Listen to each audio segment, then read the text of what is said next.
E o desemprego no país chegou a 7,7% no terceiro trimestre de 2023, uma queda de 0,3 ponto percentual no comparativo com o segundo trimestre. Os dados são da Pesquisa Nacional por Amostra de Domicílios Contínua, a PNAD contínua, divulgados pelo IBGE e que mostram também que a desocupação caiu em 3 estados no terceiro trimestre. E sobre o tema, conversamos agora com o diretor técnico do Diese, Fausto Augusto Júnior. Olá, Fausto, tudo bom? Tudo, boa noite, Ana. Boa noite a todos. Boa noite. Fausto, o terceiro trimestre, aí, como mostramos, de 2023, revelou uma queda notável na taxa de desemprego, especialmente no Sudeste, né? Qual que é a sua análise sobre os fatores que impulsionaram essa redução? Como que você avalia esse cenário em termos de desestabilidade econômica? Estabilidade. Então, Ana, Ana, esse dado é um dado importante, mas mais importante até do que a queda propriamente dita e o tamanho da queda é a sua trajetória. A gente está com uma trajetória de queda na taxa de desemprego, quer dizer, cada vez que o índice é divulgado, a gente tem uma taxa menor, e isso é bastante importante. Isso quer dizer que você está abrindo novas ocupações, ou seja, a taxa de desemprego, a taxa de desocupação vem caindo no país de maneira sustentável. Ao mesmo tempo, um olhar mais aplumado, é importante olhar que nós começamos a gerar emprego formal, o que é um dado também importante quando a gente vai analisar o mercado de trabalho. E essa pesquisa agora, né, esse último dado, ele trouxe algumas coisas bastante relevantes. Uma delas é que diminuiu o número de pessoas com que a gente chama de emprego de de longa duração, ou seja, as pessoas que estavam desempregadas há mais de 2 anos. Isso também é um dado importante, porque essas pessoas que ficaram muito tempo desempregadas estão conseguindo nova realocação.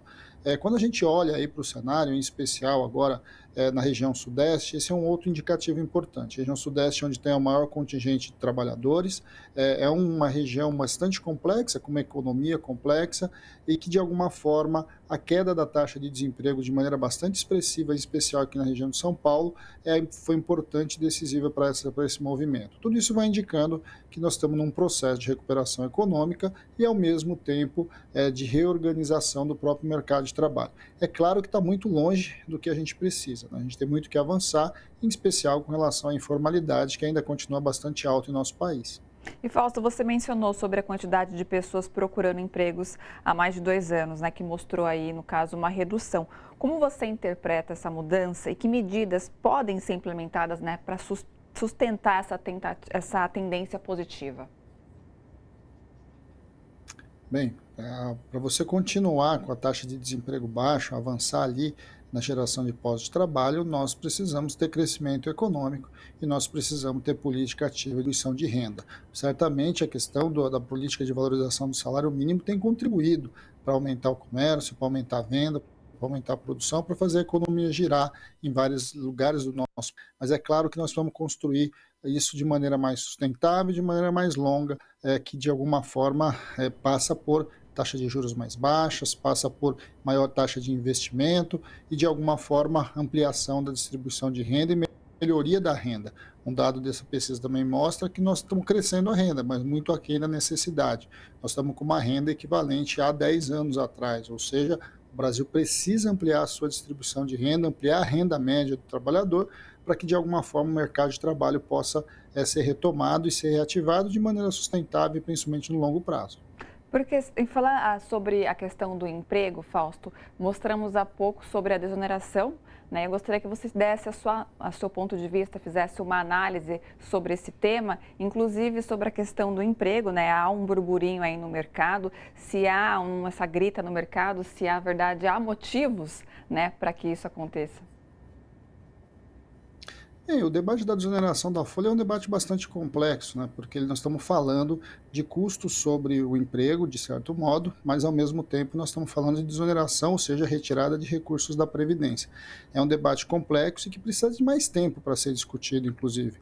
Porque, de certo modo, simplesmente você desonerar só alguns setores, por mais importante que eles sejam, e são importantes na geração de emprego, ele precisa estar coadunado, precisa estar junto com um conjunto de políticas que avancem na geração e na manutenção dos postos de trabalho.